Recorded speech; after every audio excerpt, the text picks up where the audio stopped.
কিছু ফ্রেন্ড এত দূরে চলে যায় সারা জীবন মিস করতে হয়, আর কিছু ফ্রেন্ডের এত কাছে থাকে তাদের স্পেশাল ডেতে না গেলে মন খারাপ করে। Please like and follow. Hello everyone, this is Fatema, welcome Fatema blogs. সায়ানের শরীরটা একবারই রিকভারি হচ্ছে না, বেচারার খুবই খারাপ লাগতেছে। সকালবেলা উঠে আমার কাছে বসে আমি শাওয়ার দিয়ে চলে আসলাম। আসার পরে যারা মোটামুটি সকাল থেকে সুস্থ, ওই যে দেখেন আমার মানে ব্যাগ ধরে টুকুর টুকুর করে ব্যাগের সব বের করবে, বের করে দেখবে। এর মাঝখানে জায়ান স্কুল থেকে চলে আসছে, এসেই বলে জায়ান নেই। তারপরে যাই হোক, জায়ানকে খাবার খাওয়ায় জায়ান বললো যে মাম্মা আজকে আমি একটু হ্যাপি টিতে যেতে চাই, আমার একটু ইয়ে খেতে মন চাচ্ছে, এখানকার স্মুদিগুলা। সো নিয়ে গেলাম ছেলেকে, নিয়ে ওকে দেখাইলাম, ও পছন্দ করলো। তারপরে হলো এই সুন্দর মানে ভিতরের জায়গাটাতে আমরা বসলাম। বসার পরে হলো জায়ানেরটা পছন্দ করছে, আমি আমারটা পছন্দ করছি, কিন্তু জায়ান আমারটা খেয়ে ফেলছে।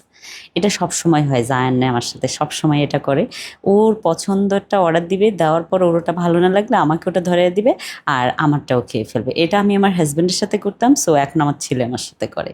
তারপর বাসায় আসার পরে আমি হাঁটতে চলে গেলাম পার্কে। এখন থেকে আমি একটা মানে ডায়েটিং রুল ফলো করছি, প্লাস হলো একটা পেজ থেকে কিছু মেডিসিনও এনেছি, যেটা খেলে আপনার মানে একটু ওজন কমবে। তো সেই জন্য আমার যদি এটা মানে ফল ভালো হয় তাহলে আমি আপনাদের সাথে শেয়ার করবো, এখনই রিভিল করতে চাচ্ছি না।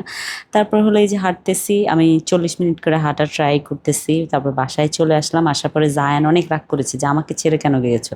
ও ভাবছে আমি কোথাও ঘুরতে গিয়েছি। আমি বললাম না, আমি হাঁটতে গিয়েছি। সে রাগ করে একদম সোফাতে শুয়েছিল। এর মাঝখানে আমার ফ্রেন্ড, যে আমার বেস্ট ফ্রেন্ড, সে এখন আমেরিকাতে থাকে, সে লাইভে এসেছে। আমি তার লাইভে কমেন্ট করছিলাম, আর হলো আমি রেডি হয়ে বসেছিলাম। আমার আরেকটা ফ্রেন্ডের বার্থডে আজকে, সো ওকে উইশ করতে যাব, বা ওর এই ইয়েতে আমরা রেস্টুরেন্টে সবাই একসাথে মিট করব।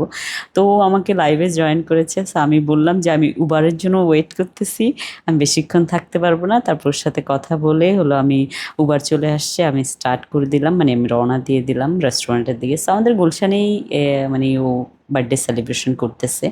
তো চলে আসলাম ফাইনালি এখানে, এই রেস্টুরেন্টে, এটার 12তলায়, আই থিঙ্ক কোনো একটা টার্কিশ রেস্টুরেন্ট হবে।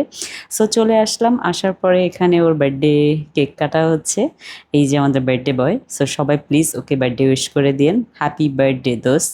তো তোর দিনটা অনেক অনেক ভালো যাক, সারা জীবন তুই এভাবে হাসি মুখে থাক, আর সব সময় আমাদের ফ্রেন্ডদের সাথে থাক, আমি এটাই চাই। আর তোর মতো একটা জলি মাইন্ডের ফ্রেন্ড পাওয়া আমার ভাগ্যের বিষয়। তো হ্যাপি বার্থডে। তারপর বাসায় আসার পরে দেখি তারা বাপ ছেলে একজন আরেকজনকে জড়িয়ে ধরে শুয়ে আছে। আমি যাওয়ার সময় খাবার খাওয়ায় ওষুধ টষুধ খাওয়ায় রেখে গিয়েছিলাম। সো আই থিঙ্ক মনে হয় এখন একটু বেটার লাগতেছে, সেই জন্য বাপের সাথে একটু কসলাকসলি করতেছে সে। সবাই আমার বাচ্চাটার জন্য দোয়া করবেন। Thank you so much for watching my video. Bye bye, আল্লাহ হাফেজ।